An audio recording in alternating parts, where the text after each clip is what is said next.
The flashbulbs blinded me as I leaned in to kiss Marcus at the altar, my lips meeting his in a choreographed moment designed to fool the entire world. My heart was not in it. It was with Bethany, my true wife, whose existence I had hidden for so long to protect my career and family. As the crowd cheered and the media captured every second of this fake union, I wondered if the price of this deception would be more than I could bear, especially when the honeymoon would force the truth to surface in the most painful way possible. To understand how I got here, I have to go back to the beginning of the year, when the rumors started spreading like wildfire in Hollywood. I had been seen a few too many times with Bethany at low-key events, and the tabloids began speculating about my sexuality. As a rising star, I could not afford the backlash. My agent called me in and laid out the facts. The studios were nervous about casting me in family-oriented roles if there was any hint of me being lesbian. My family in Texas, with their traditional values and business empire, would disown me if the truth came out. They had already hinted at cutting me off from the family funds that had supported my move to Los Angeles and my acting classes. So when Marcus, a fellow actor who also needed a straight image boost, was suggested as my fake husband, I agreed after weeks of internal debate. The contract was signed in secret, the wedding planned as a grand event to dominate the news cycle for weeks. But Bethany was the one who suffered the most from this decision. We had met 4 years ago at a quiet art gallery opening in New York. She was a talented photographer from Canada visiting for a show. Her laugh, her intelligence, the way she saw straight through the facade I wore for the world, it was immediate. We kept it quiet at first, stolen moments in hotel rooms and weekend getaways. Then during a trip to Vancouver for her family visit, we decided to make it official. The ceremony was simple, just us, a justice of the peace and 2 friends.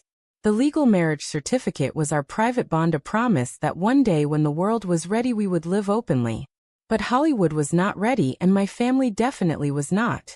My mother had once said, "Everly, a good girl finds a man to settle down with, not some phase you are going through." The words had stung then, and they stung even more now as I stood in the reception hall, after the wedding, sipping champagne and posing for photos while the guilt was overwhelming. My mother hugged me, whispering how proud she was that I had finally found a good man. My father clapped Marcus on the back, talking about future grandchildren to continue the family line.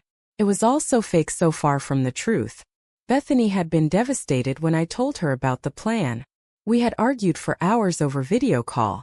"How can you do this to us, Everly?" she had said, tears streaming down her face. "Our marriage is real and you are treating it like it does not exist."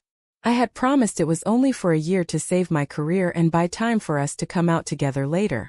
She had reluctantly agreed, but the hurt in her eyes haunted me. The morning after the wedding, we boarded the private jet to Hawaii for the honeymoon. Marcus and I sat side by side, playing the loving couple for the crew. He was kind, understanding the arrangement as he had his own reasons for the fake marriage, his recent scandals with men. We laughed about the absurdity of it all, but my mind was elsewhere. As the plane landed in Honolulu, my phone buzzed with a message from Bethany. I opened it in the limo to the resort. "I cannot do this anymore. I booked a flight. I need to see you." The words sent a chill through me. The honeymoon was supposed to be the highlight of the PR campaign, but now it threatened to become the end of everything. At the luxury resort in Maui, the staff greeted us with leis and cheers, the ocean view from our villa stunning. Marcus suggested a swim to relax, but I excused myself to the bedroom to call Bethany. Her voice was calm but firm. "I am landing tomorrow. We need to talk face to face about what this fake marriage means for our real one." I pleaded with her to wait, but she hung up. That night, as I lay beside Marcus in the king-size bed, keeping to our sides as per agreement, I stared at the ceiling, replaying every decision that led me here. Was protecting my family and career worth the betrayal of the woman I loved? The inner conflict tore at me, the social prejudice I feared so much now feeling like chains around my soul. The next day, as we posed for honeymoon photos on the beach, I spotted a familiar figure in the distance. Bethany had arrived earlier than expected. The confrontation was inevitable, and the price I would pay for my choices was about to become clear. I felt my stomach twist as I watched her walk toward the resort entrance, her shoulders squared with the same determination that had drawn me to her years ago. Marcus noticed my distraction and asked if everything was okay. I lied again, saying it was just jet lag, but inside I knew the carefully built walls were about to crumble under the weight of truth, and the choices I had made to survive in a world that still punished women like us for loving openly. The sight of Bethany in the lobby of the resort, her eyes searching the crowd until they locked on mine, made my stomach drop. I excused myself from Marcus, claiming a need to check on something in the room, and rushed to meet her in a private corner near the pool. "What are you doing here?" I whispered, my voice shaking with a mix of fear and relief. "This is dangerous. The paparazzi are everywhere." Bethany's face was a mask of pain and determination. "I had to come. I cannot sit in France wondering if our marriage is still real to you, or just a piece of paper you ignore when it is convenient." We sat on a bench overlooking the ocean, and the argument began, full of the accumulated hurt from months of secrecy. She reminded me of the day we married in Vancouver. The small courthouse, the way we promised to support each other through anything. Then the reality of my life in the US hit, with family calls demanding I date men, industry events where I had to flirt with guys for appearances. Bethany had been patient, but the fake marriage was the breaking point. "You chose them over us," she said, tears in her eyes. "The family that would never accept me, the career that demands you erase who you are." I defended my choices, explaining the pressure, the fear of losing everything, the way society still judges women like us so harshly. But deep down I knew she was right. The confrontation lasted hours, with flashbacks to our happy times interspersed with the current pain. Bethany shared how lonely it had been in France, the way she turned down gallery shows to stay out of the spotlight for me. I told her about the studio meeting where the director had pulled me aside and said, "Everly, we love your talent, but the rumors are making investors nervous. One more story and the project goes to someone else." That was the moment I broke and agreed to the fake marriage. Marcus texted me wondering where I was, so I had to cut it short, promising to meet later that night. The rest of the day was torture, posing with Marcus for photos, smiling for the cameras, while my mind was on Bethany. My family called, excited about the honeymoon pictures, my mother gushing about how perfect Marcus was for me. The hypocrisy stung. That night I snuck out to meet Bethany in her room at a nearby hotel. The conversation continued, exploring the moral conflict of my actions. Was it right to lie to protect my future? Or was it a betrayal that would destroy our love? Bethany shared her own struggles, the isolation in France, the prejudice she faced as a lesbian artist. We talked until the early hours, rehashing every argument, every sacrifice. She asked if I would ever have come out without this crisis, and I could not answer honestly. The weight of family expectations, the fear of social backlash, the career I had built on half-truths, it all pressed down on me. By the time I returned to the villa, Marcus was awake, waiting with questions in his eyes. He sensed something was off, and I knew the next day I would have to tell him the full truth. The tension built as a reporter called the resort, asking questions about my past travels to Canada. I hung up, heart racing, realizing the leak was starting. Bethany texted one last time before dawn, saying she would not leave until I faced what I had done. The inner turmoil kept me awake, the realization that every decision to hide had come with a price paid by the people I loved most. By morning, the paradise around us felt like a cage, the waves mocking the storm inside. The morning light filtered through the villa curtains as I sat across from Marcus at breakfast, the tropical fruit platter untouched. "I have to tell you something," I said, my voice barely above a whisper. "There is more to this fake marriage than you know.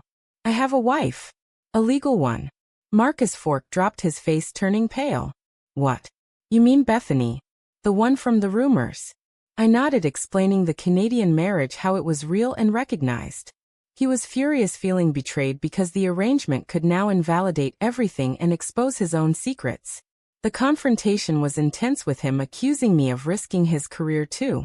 Meanwhile, my phone rang with calls from my agent, who had heard rumors of a leak. The media was starting to dig, and the social prejudice was about to hit full force. The family pressure escalated when my mother called, sensing something wrong from my voice. "Everly, is everything okay on the honeymoon? You sound off." I lied again, but the guilt was mounting. Bethany texted asking for a meeting with all of us, but I refused, fearing the explosion. The day was filled with inner monologue on the correct choice, the wrong of bigamy, even if unintentional, the damage to all involved. The leak happened in the afternoon, a tabloid post about my secret Canadian past with photos from our wedding day in Vancouver. Panic set in, paparazzi swarming the resort. Marcus and I argued about how to respond, the moral dilemma of continuing the lie or facing the truth. Family messages flooded in, my sister sending angry texts about how I embarrassed the family name. The price was mounting, with me realizing the trade-off was my happiness for temporary safety. I called Bethany to warn her, but she was already on her way to the resort. When she arrived, the three of us sat in the villa, the air thick with tension. Marcus demanded answers, Bethany defended our love, and I sat between them, torn by the consequences of my choices. The paparazzi outside shouted questions about bigamy and deception. My agent emailed a crisis plan suggesting we deny everything, but I knew the documents were real. The psychological toll hit hard as I replayed the moments I could have chosen honesty instead. Family called again, my father voice cold, saying they were cutting ties until I fixed this mess. The societal backlash began, online comments calling me a liar, a disgrace to women everywhere. Bethany looked at me with eyes full of love mixed with disappointment, saying we could fight this together if I stopped running. Marcus stormed out, saying he needed time to think about his own future. The confrontation left me exhausted but clear-eyed for the first time in months. The awakening started here, the understanding that hiding had only amplified the pain. By evening the story was everywhere, and I knew the honeymoon had become the battlefield where all my deceptions would be judged. The scandal broke wide open as the news outlets picked up the story, headlines screaming about the fake marriage and the secret wife. I locked myself in the villa, Bethany arriving despite my protests, leading to a raw confrontation in front of Marcus. She laid out the documents, the legal marriage certificate, demanding I acknowledge it. The betrayal felt by all was palpable, Bethany accusing me of choosing the easy path of lies, Marcus feeling used, me torn between love and fear. Family flew in or called my mother, disowning me in a tearful call, citing the social shame and prejudice in their community. The inner awakening began as I saw the damage my choices caused, the psychological toll of living in hiding. Backlash from fans, some supportive of LGBT, others hateful, showing societal divides. I had to decide on a press statement, the action of coming out or denying. The file explores the trauma, the support from Bethany despite the pain, the decisions that would define my future. We spent hours talking through the night, Bethany reminding me of the life we could have if I stopped being afraid. Marcus eventually agreed to a joint statement but warned the damage to his reputation was severe. My sister arrived at the resort unannounced, confronting me about the family business suffering from the scandal. The argument was heated, with her accusing me of selfishness, and me pointing out the prejudice that forced my hand.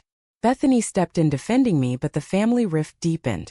Online the debate raged, some calling my actions brave, others saying the lies hurt the community more. The moral questions weighed heavy, was survival in a prejudiced world justification for deception, or did it make me part of the problem? I lost a major endorsement deal, the studio put my next project on hold. The price was real and it hurt, but in the quiet moments with Bethany, I felt the first spark of freedom. We walked the beach at dusk, her hand in mine, talking about the future without secrets. The trade-offs were clear: career hits, family loss, but the gain was authenticity. The confrontation with my past choices brought tears but also resolve. By the end of the day, I drafted the statement acknowledging the truth and the fake marriage as a mistake born of fear. The world would judge, but for the first time I was ready to face it with Bethany by my side. In the midst of the chaos, we flew back to Los Angeles for a family meeting at my parents' mansion. The confrontation was explosive, my father yelling about the deception, my mother crying about the loss of the family image. Bethany stood by my side, strong despite the prejudice directed at her. The moral questions were laid bare: was it right to hide to survive in a biased world, or was honesty the only way? Betrayal came from my assistant who had leaked the info for money, adding to the pain. My decision point: to fight for my career by minimizing the story, or to embrace my truth with Bethany. The emotional dialogue showed the cost to all women involved, Bethany considering leaving but choosing to stay, family cutting ties. The climax builds with public appearances, the pressure peaking. I stood in the living room facing my parents and siblings, the air thick with years of unspoken judgment.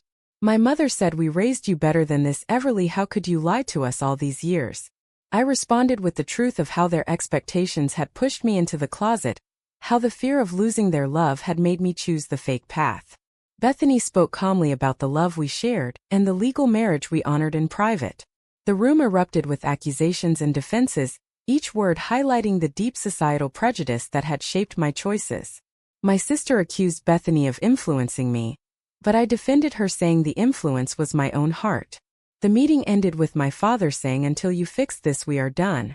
The pain was sharp, but it forced me to see the price everyone paid: Bethany, her privacy; Marcus, his reputation; my family, their pride. Back in our apartment, I broke down telling Bethany I was sorry for every moment I made her feel second. She held me, saying the real betrayal was the world that made us hide, not my mistakes. We decided together to face the press the next day. The inner conflict resolved into action. I chose love over fear. The backlash continued, but so did the support from those who understood the struggle. The awakening was complete. I saw that the correct choice was not the easy one but the honest one, even if it cost everything. With the world watching, I held a press conference coming out as lesbian and explaining the fake marriage as a desperate attempt to survive the industry and family expectations. The consequences were immediate: some roles lost, but new opportunities in authentic projects emerged.